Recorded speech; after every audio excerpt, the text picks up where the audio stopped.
Okay guys, this is going to be my boxer training program and I'm going to try to go through this as quickly as possible just because I've had so much trouble with uploading this onto YouTube. So just grab the edge of your seats and we're going for a ride here. Okay guys, this slide is my boxer training overview. And on the right you'll see the class of athlete I'm dealing with, which is going to be an amateur light heavyweight.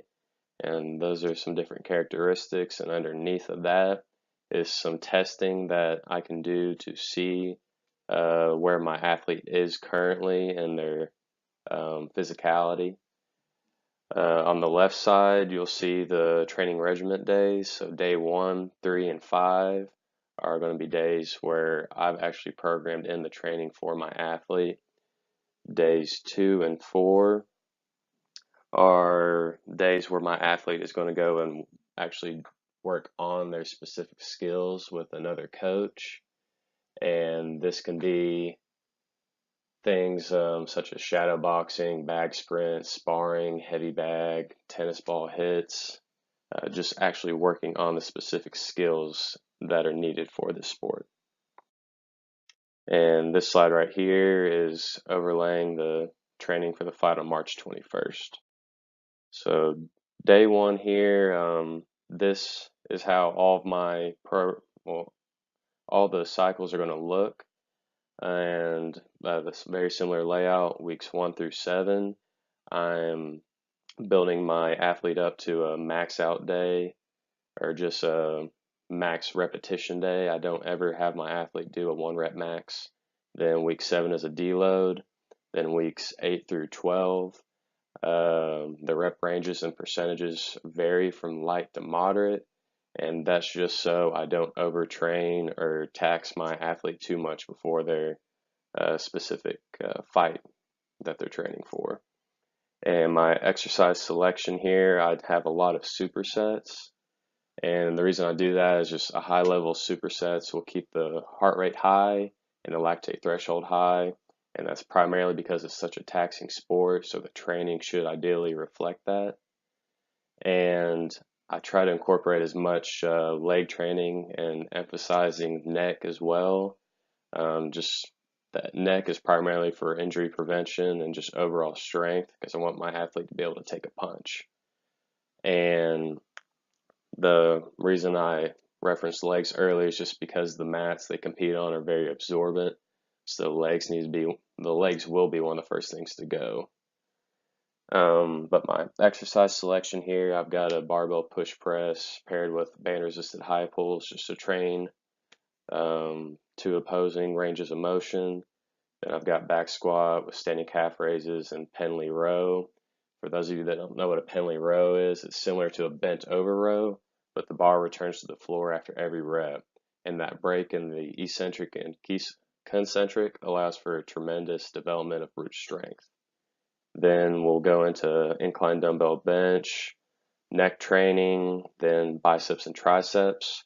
The biceps and triceps, I'll let my athlete choose. That way they feel like they have some ownership in their program. And as I said before, weeks 8 through 12, I try to get a little more sport specific, just to increase a little bit of variability in the training as well. So day 2 here, training for the March 21st fight. We go with pairing box jumps, kettlebell swings, and deadlifts for the first superset.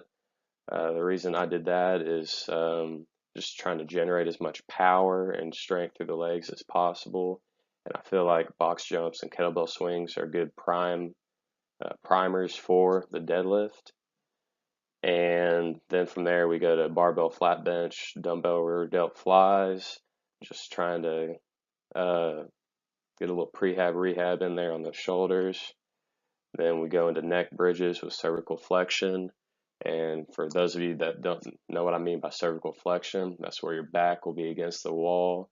And you'll have your jaw closed and tongue against the roof of your mouth. And you're going to try to flatten the back of your neck against that wall. And you'll feel a very tense contraction on that anterior portion of your neck. Then a dumbbell push-up walk is exactly as it sounds. You're going to do a push-up Then raise up, do a row with one arm, place that dumbbell in front of you, and progress up 10 repetitions per side. Then ab wheel, I've got a set rep range there, and the goal for my athlete is going to be to decrease the sets it takes to complete that full repetition range I've given them. And then with weeks 8 through 12, once again, I try to progress into some more sport-specific movements. All right, day 3 for the March 21st training.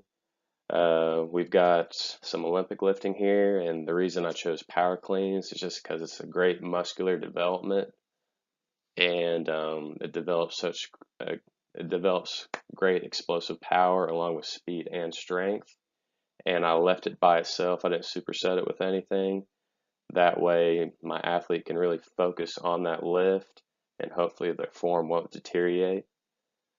Then we go into goblet lunges and pull-ups. The goblet lunges is just so my athlete can feel confident in the different planes of movement that they might be in with that external load. Pull-ups is to add some traction to that spine. Good mornings, basing that off of 20% of the squat 1RM. Then some push-ups just for some body weight exercises to increase that muscle density. Then I've got a conditioning circuit with battle ropes, weighted sit-ups, and med ball rotational slams. Then transferring over to weeks 8 through 12. Once again, I'm just trying to get some more sport-specific style movements. All right, now we're prepping for the fight on June 20th. So we, instead of doing the barbell push press, we're now going to the seated strict press. And that's just me personally wanting my athlete to really focus on being strong in that range of motion and not having that leg drive starting out with that barbell overhead. So I want their upper back and shoulder musculature to be as strong as possible. And we've got that paired with alternating kettlebell snatches. And then we've got back squats with accommodating resistance.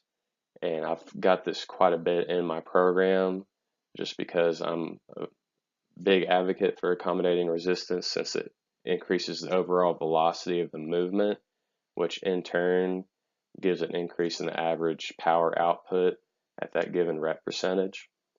So I think it will help tremendously with my boxer and their strength and power. Then we've got single leg calf raises and then standing sled pull.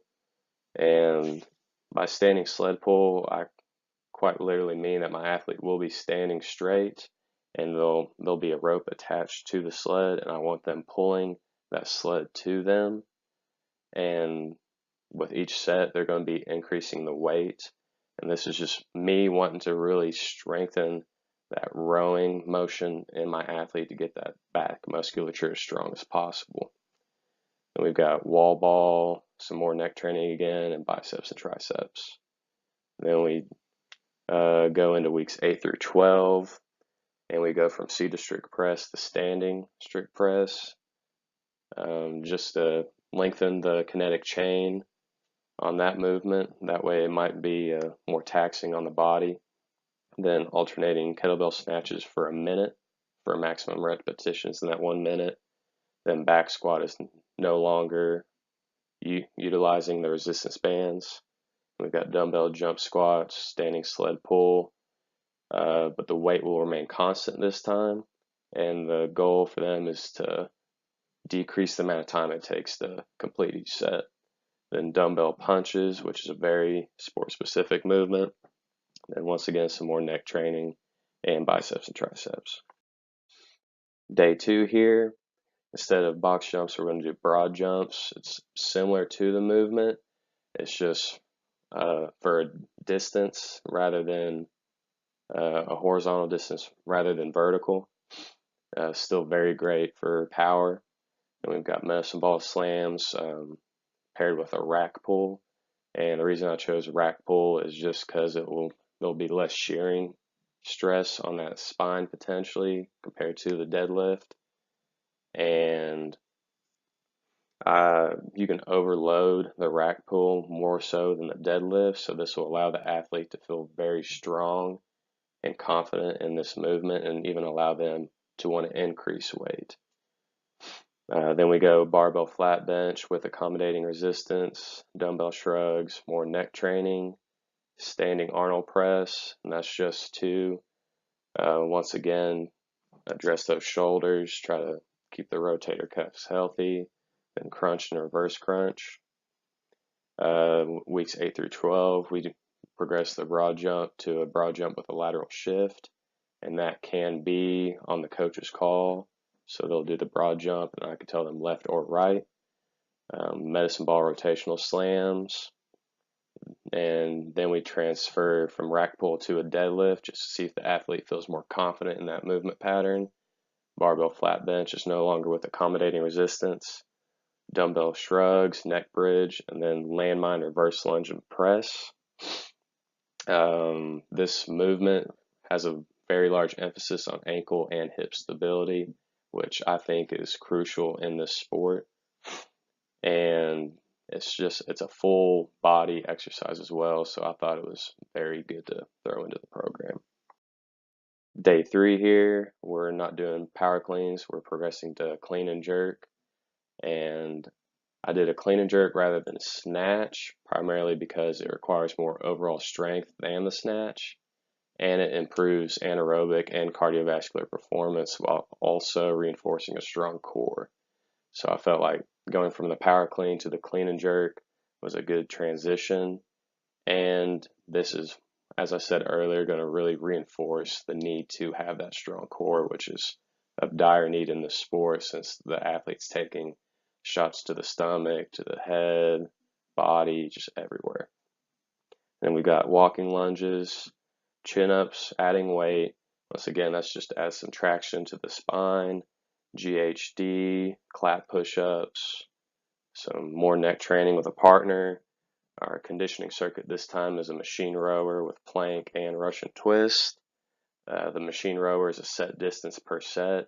The plank is 30 to 60 seconds per set, and we always add weight to make that even harder. Russian twist, like the ab wheel, I want them to decrease the amount of sets it takes for them to complete that total repage. Then weeks 8 through 12 here, keep the clean and jerk the same, jump lunges instead of walking lunges, body weight chin-ups, reverse hypers, just to really apologize to that spine, get them ready for this fight coming up, alternating single arm push-up, and that can be off of a BOSU ball or actually doing single arm push-ups, whatever the athlete's capable of.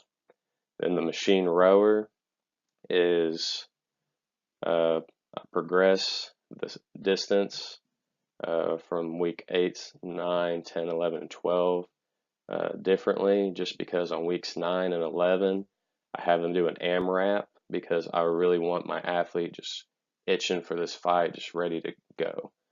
Then plank clocks, and for those of you that don't know what I mean by that, it is quite literally you're going to be in a plank and you're going to move your body in a clockwise fashion until you return to your starting point, and then you're going to go counterclockwise. And then Russian twist for a set time. All right, now we're prepping for the fight on September 19th. So now we're going to revisit barbell push press again, see if doing the strict press and then standing strict press help this movement pattern. We've got barbell high pulls, once again just training to opposing motions.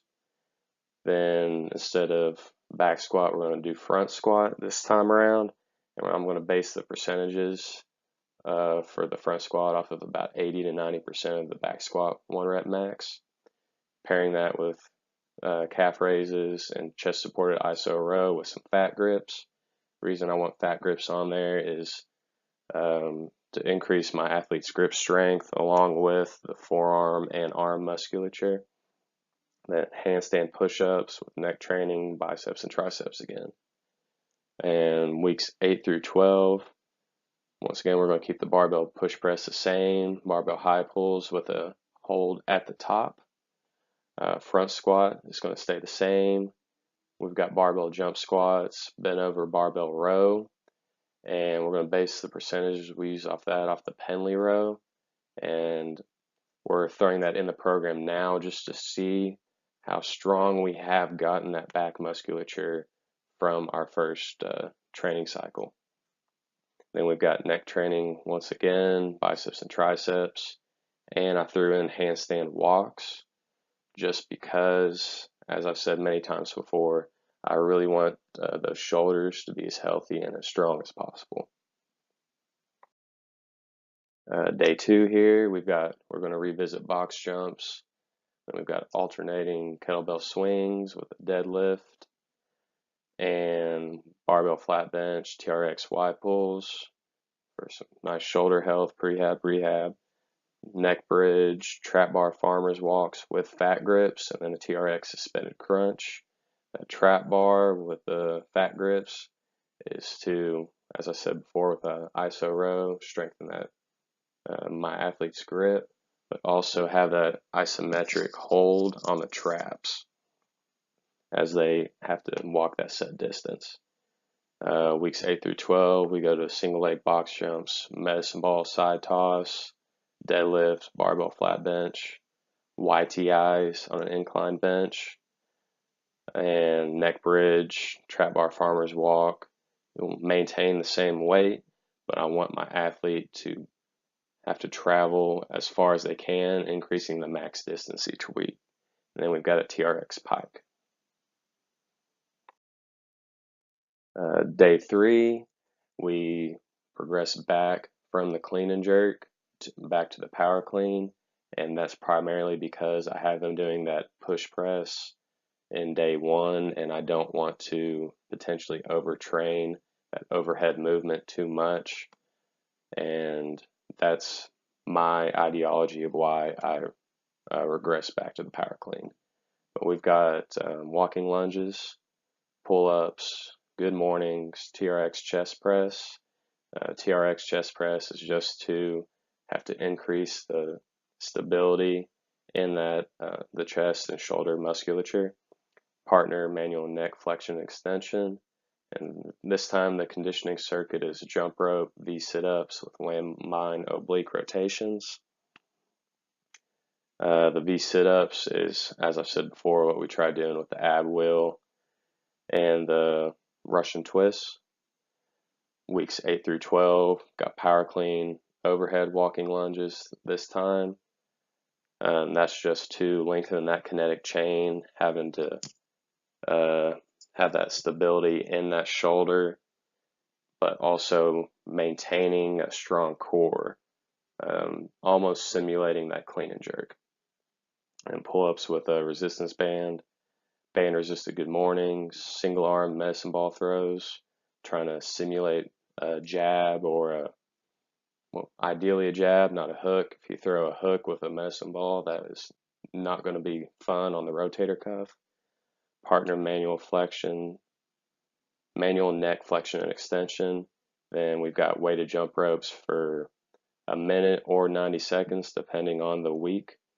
Dumbbell V-sit with a cross jab, and then kneeling landmine oblique rotations. The reason I have them kneeling is just because it's going to emphasize the core even more. And now we're training for the final fight on December 19th. So on day 1 here, we've got a seated dumbbell press, and then we'll progress that to standing dumbbell press. The reason we've got dumbbell rather than barbell this time around is just because I want to focus on as much shoulder health as I can, since we've done so many strenuous activities with the shoulders, and the dumbbells will allow the surrounding musculature in that rotator cuff and the shoulder joint itself to have to stabilize those dumbbells overhead even more so than a barbell. Then we've got an American kettlebell swing. For those of you who don't know what an American kettlebell swing is, it's a normal kettlebell swing, but you bring the kettlebell all the way overhead rather than to that 90-degree angle where most people are familiar with. Then we've got box squat with accommodating resistance, standing calf raises, standing sled pull once again. Then we've got wall ball, neck training, biceps, triceps. Then weeks 8 through 12, we progress to the standing dumbbell press, just trying to lengthen that kinetic chain, as I said before. Sumo deadlift high pull, and that's just because it'll allow my athlete to really use their leg musculature to power that barbell off the ground while also utilizing that upper back, traps, and shoulders and arms to bring that barbell up into that high pull position. Somewhat simulating a power clean, if you will. Then we've got back squat rather than box squat, just to see how effective that box squat was in increasing that overall power output in that movement. Single leg calf raises, standing sled pull, once again, dumbbell punches, neck training, biceps, triceps. Okay, so on day 2 here, guys, we've got a horizontal jump, which that's the same thing as the broad jump. I just switched the wording there by accident. Then we go to a medicine ball slam with a trap bar deadlift. The reason I chose a trap bar was just because there's going to be less strain on the back, and it's more sport specific in regards to jumping and sprinting, while also it's easier to teach, and you can increase the maximum load on it even more so than you would a conventional deadlift.